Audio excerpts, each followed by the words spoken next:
Sadhguru. I want to know what is the significance of the form of Mahishasura at the feet of Linga Bhairavi and That means a man was killed by a woman.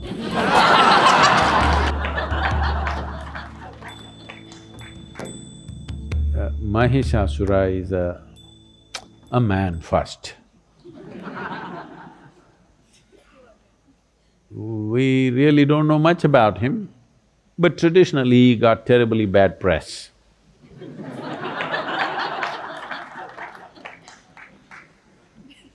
So he was supposed to be bad.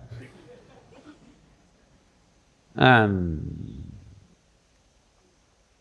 Devi killed him. And his vehicle, poor guy, maybe he couldn't afford a horse, so you used a buffalo. And not only he was slaughtered, even his buffalo. Buffaloes can fight. So, in the past, certain people rode buffaloes because in a fight, a buffalo is much better than a horse. Horse is taller, that's the only advantage, that if you are a good fighter. But buffalo, if you train them well and if you keep them well nourished, they can rampage through crowds. So buffalo was a good one. And of course in India people used elephants to fight. He used a buffalo. This imagery has continued just to indicate that the bestiality in a man, the beastly nature, the animal nature in a man, because you didn't drop from heaven as some people believe, you evolved. The qualities of an amoeba, an earthworm, a grasshopper, a buffalo, every kind of beast that evolution went through, elements of those qualities are still with you. Yes, sir, you know. They're still with you.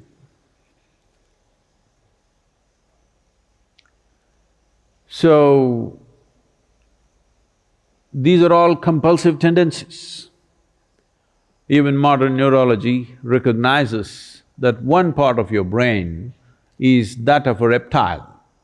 That means it's at that stage of development which is instinctive and does things in a certain way. But over that, a flower of cerebral cortex evolved.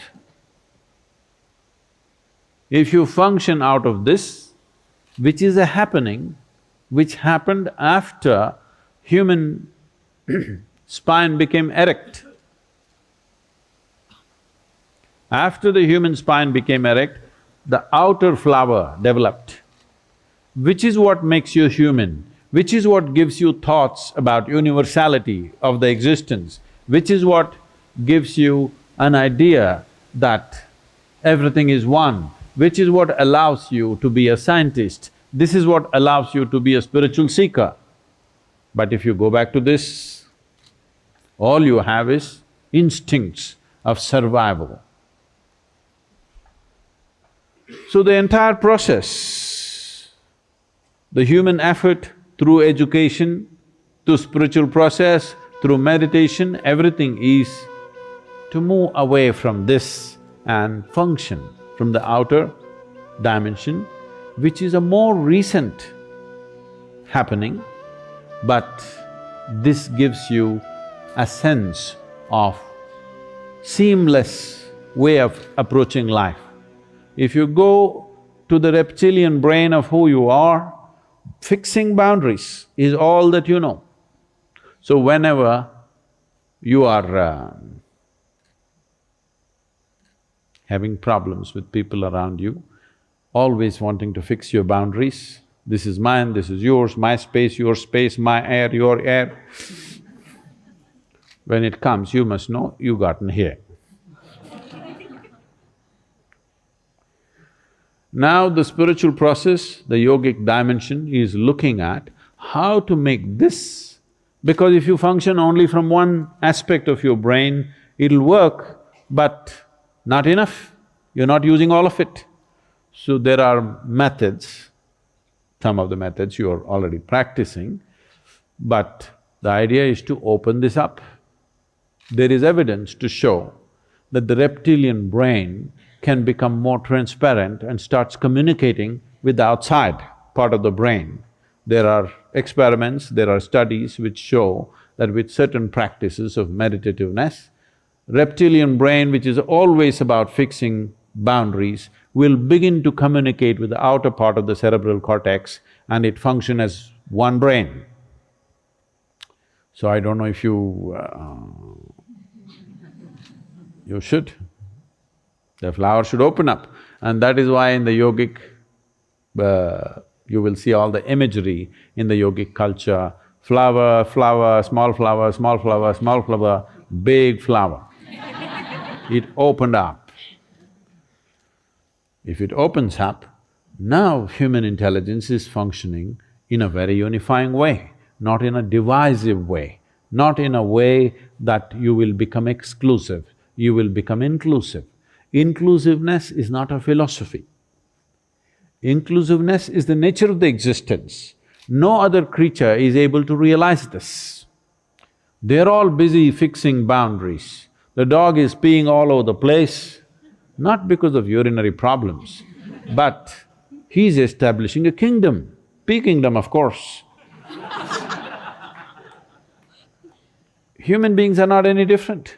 They're doing the same things in a different way. This is mine, that is mine, that is mine, that is mine.